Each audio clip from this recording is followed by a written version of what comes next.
Hi everyone, back with Bassington. I hope you're all well. I hope you're all keeping safe. I get asked all the time, what gloves do I wear for shooting? Whether it's a game or sporting when it's cold or perhaps in the rain. And the brand I recommend is MacWet. These were again provided very kindly by Bagnall and Kirkwood. I'll put a link in the description. Big shout out to them. And they're just very, very well made gloves. They cost about £35.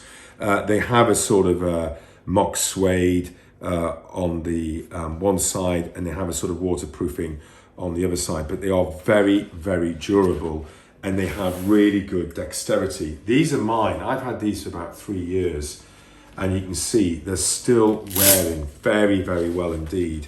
Very good fit, very, very comfortable. But what you have, you still feel that closeness to your gun, and that's what you want. I actually used to use these to walk the dog in as well. I found them very warm, very comfortable, but also, you had a better grip of the dog's lead. So I would literally, this is all I'd look at, this is all I would buy. I wouldn't recommend any other glove. I will let it be known, I'm not under contract by MacWet. I'm not under contract by Bagnall and Kirkwood. It's just what I'm personally recommending. Stay safe and stay tuned.